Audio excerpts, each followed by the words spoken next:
யூஎஸில் இருக்கிற the university of north கரோலினாவை சேர்ந்த சில ரிசர்ச்சர்ஸ் நியூரோசயின்ஸ் ரிலேட்டடாக சமீபத்தில் ஒரு ஆய்வு முடிவை வெளியிட்டிருக்கிறாங்க.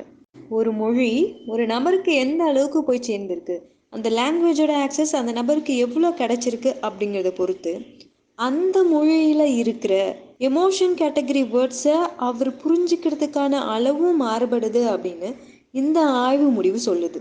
இந்த ஆய்வுக்கு அவங்க எடுத்துக்கொண்ட நபர்கள் பார்த்தோன்னா, அமெரிக்காவிலே பிறந்து வளர்ந்த ஒயிட் அமெரிக்கன்ஸ் 2 பேர், சைனாவில் பிறந்து வளர்ந்து ஆனால் அமெரிக்காவில் வாழ்ந்துட்டு இருக்கிற சைனீஸ் 2 பேர்.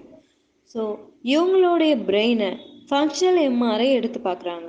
அப்படி ஃபங்க்ஷனல் எம்ஆர்ஐ எடுக்கிறப்போ அவங்களுக்கு சொல்லப்பட்ட வார்த்தைகள் அப்படிங்கிறது இங்கிலீஷ் லாங்குவேஜை சேர்ந்த இங்கிலீஷ் எமோஷன் கேட்டகரி வேர்ட்ஸ், அதாவது டிஸ்கஸ்ட், சேட்னஸ், ஆங்கர், இந்த மாதிரியான சில வார்த்தைகளை சொல்கிறப்போ, டிஸ்கஸ்ட் அப்படிங்கிற வார்த்தையை சொல்கிறப்போ ஒயிட் அமெரிக்கன்ஸ் அவங்களுடைய முகம் சுழிக்கிறத பார்க்குறாங்க.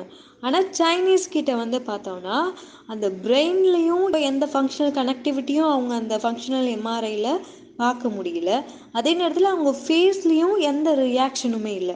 ஆனால் ஒயிட் அமெரிக்கன்ஸ்க்கு டிஸ்கஸ்ட் அப்படிங்கிற வார்த்தையை சொன்னோடனே அவங்க பிரெயினில் ஃபங்க்ஷனல் கனெக்டிவிட்டியும் பார்க்குறாங்க. அட் த சேம் டைம் அவங்களுடைய ஃபேஸ்லேயும் அந்த முகம் சுழிக்கிறதையும் அவங்க பார்க்குறாங்க. ஸோ ஒரு மொழியோடைய ஆக்சஸ் எவ்வளோ அளவுக்கு ஒரு நபருக்கு போய் சேருது அப்படிங்கிறத பொறுத்து அந்த மொழியில் இருக்க வார்த்தைகளை சொல்கிறப்போ, ஃபார் எக்ஸாம்பிள் இந்த ஆய்வை பொறுத்த வரைக்கும் இமோஷனை சார்ந்த இமோஷன் கேட்டகரி வேர்ட்ஸை சொல்கிறப்போ அதை புரிஞ்சிக்கிறதுக்கான அளவும் மாறுபடுது அப்படிங்கிறது தான் இந்த ஆய்வில் சொல்லியிருக்காங்க. இந்த ஆய்வு கட்டுரையை படித்து முடிச்சதுக்கப்புறம் எனக்கு சில விஷயங்கள் தோணுச்சு. ட்ரெயின் அப்படிங்கிற ஒரு வார்த்தையை எடுத்துப்போம். இதில் அன்ரிசர்வ்டு கோச்சில் போகிறவங்களுக்கு அது முகம் சுழிக்கக்கூடிய ஒரு விஷயமா இருக்குது. ஏசி கோச்சில் போகிறவங்களுக்கு முகம் மலரக்கூடிய ஒரு விஷயமா இருக்குது. நார்மலாக ஒரு சிட்டிங்கில் இல்லை ஒரு ஸ்லீப்பர் கோச்சில் போகிறவங்களுக்கு ட்ரெயின் அப்படிங்கிறது சின்னதாக ஒரு ஸ்மைல் பண்ணக்கூடிய ஒரு விஷயமா இருக்குது. அப்போது இந்த கேட்டகரியை எடுத்து பார்க்குறப்ப, அதாவது ஒரு மனுஷனுக்கு அவங்களுக்கு தேவையான ஒரு அடிப்படையான விஷயங்கள் எவ்வளோ அளவுக்கு போய் சேருது அப்படிங்கிறத பொறுத்து இந்த அடிப்படையான ஒவ்வொரு விஷயத்தையும் சொல்கிறப்பையும் கூட அதே ஒரு எமோஷன் கேட்டகரி வேர்டாக வருது. ஒரு வீடு அப்படிங்கிறது ஒரு எமோஷன் கேட்டகரி வேர்டு. வேலை அப்படின்னு சொன்னவொடனே எத்தனை பேருக்கு எத்தனை விதமான எமோஷன் உருவாகுது, அதை எத்தனை விதமாக புரிஞ்சுக்கிறாங்க.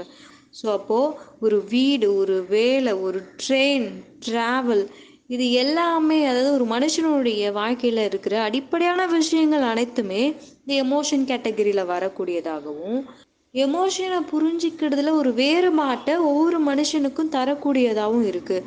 அப்போ ஒரு எமோஷனை புரிஞ்சிக்கிறதுல ஒரு மொழியின் பங்கு அப்படிங்கிறத விட ஒரு மனுஷனுக்கு அடிப்படையான விஷயங்கள், பொருள் ஆதாரங்கள் எந்த அளவுக்கு போய் சேர்ந்திருக்கு அப்படிங்கிறது தான் முடிவு பண்ணுது அப்படிங்கிறது நிதர்சனமான உண்மையாக இருக்குது. உங்களுக்கு எந்த வேர்டெல்லாம் எமோஷன் கேட்டகரி வேர்டில் வரும் அப்படிங்கிறத கமெண்ட் பண்ணுங்கள்.